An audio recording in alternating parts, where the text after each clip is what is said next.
Well, guys, it seems the Conservative Chancellor is actually doing his job by roasting Sadiq Khan's soy boy nuts over an open fire. Now, all of this is relating to the ultra-low emission zone that's being expanded to the outskirts of London and is part of the net zero tribe that will take away people's cars by pricing them out of driving. Eventually, the ultra-low emission zones will cover the entire country, and with car and fuel prices going up, it's literally only a matter of time before their goal's gonna be reached. Now, this scheme has nothing to do with clean air and more to do with taking your money and removing your freedom to travel, as many of you know. This is all part of the net zero con job, and Sadiq Khan kind of admits it in the clips that I've got for you. I mean, the Chancellor in these clips literally points out that the report itself states it's worthless, but Sadiq Khan don't care about that because he's got an agenda to push. Now, the actual exchange between the mayor and the assembly member itself is something like 8 minutes long, so to save you the boredom of watching it all, I cut out the important parts of it for you here.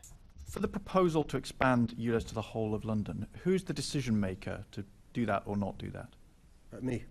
So it's your decision whether that proceeds or not. Thanks. My question is about the cost of that. So the independent impact assessment, which you referred to earlier, says that it will make no difference, this expansion will make no difference on climate change, no difference on particulate emissions or particulate quality in the air, and very minor difference in nitrogen dioxide levels. When you look at the hardship that that's going to impose on people, how in your judgment is that worth proceeding with? So I don't recognise the no nitrogen dioxide or particulate matter or carbon. Okay, well, so on the independent impact assessment, table 9.5 on page 165 says that, to take two places at random, Sutton's particulate level will go from 9.5 without the scheme to 9.5 with the scheme. Croydon's will go from 9.6 without the scheme to 9.6 with the scheme, so that's no change. Hang on. I'm just checking your math on that. Yes. I got the same thing. Nitrogen dioxide levels from 19.5 to 19.2, Sutton 19.0 to 18.7, Croydon, those are very typical levels. No real change in particulate levels. That's all right. From 1.5. So table 9.5 on page 165 of the the integrated impact assessment. Those are the figures. Right. So I'll look at that particular page. I've not got that page in my bundle, as you'd appreciate. But no. So we've already seen reductions in all those things in relation to central. In inner, we've seen reductions in nitrogen oxide, and the expert analysis is further reductions in nitrogen dioxide should it be expanded, and there'll be further reductions in particulate matter and carbon emissions. I'm more than happy to look at the table that the member refers to. That is not. Sorry, I'm not sure. This is the integrated impact assessment that is on the page where people go to do the consultation. Those are the figures on that table. Yeah. I've given you the table number and the page number. I don't understand how you're quibbling with those figures. That is what they're saying will be the estimate. Well, what I'm saying is I don't recognise those figures. Are you serious? The decision that you're going to make to proceed is going to be based on ignoring the integrated impact assessment figures. Well, no. The decision I make is based upon the integrated impact assessment, based upon the responses to consultations and other information that I've received and will receive. But what I'm telling you is the evidence so far is that the policy has led to better air in central London and inner London. So you're referring to the 6-month review of the previous expansion that was published on Tuesday? When you say the previous research, is that what that's the most recent research of an existing thing that's been We've got research that starts from 2017 going forward. So 2017 to 2019, then the research from October 2021 up until now.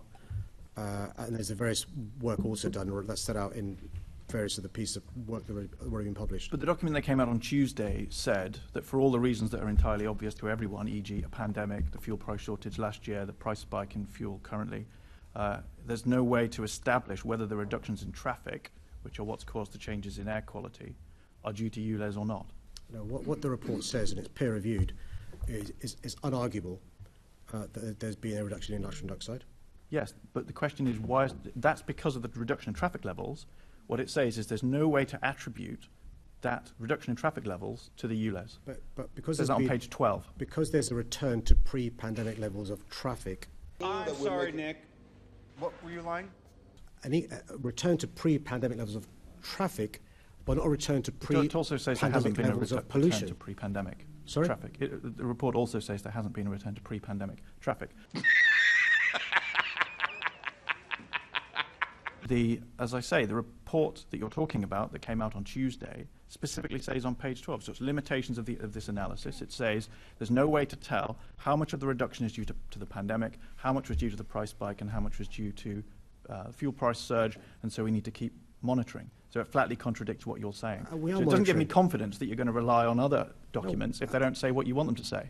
Now in that you hear the councillor telling him straight, your own report states it's worthless, and yet Sadiq Khan couldn't give a flying fuck because it's not about clean air or lowering anything. In fact, it's about raising up more tax. I mean, he actually says he doesn't recognise the figures in his own report, likely because they don't tell him what he wants to hear. That there should show you tripe like this is only about taking more money and freedom from people in the service of their true masters, which let me tell you ain't bloody us. And for those outside of London thinking it won't affect you, well, I've got to say, you're likely gonna be wrong. They want this all over and will soon move to do it, I'm willing to bet.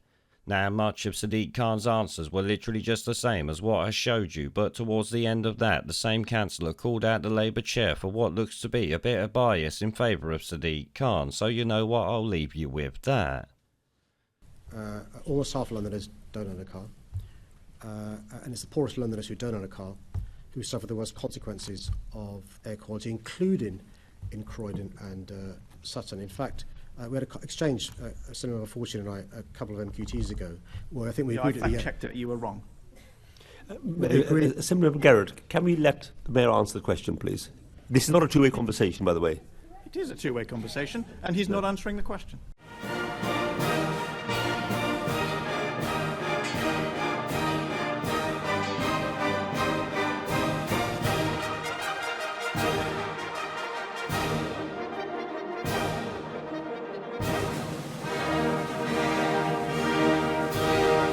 Where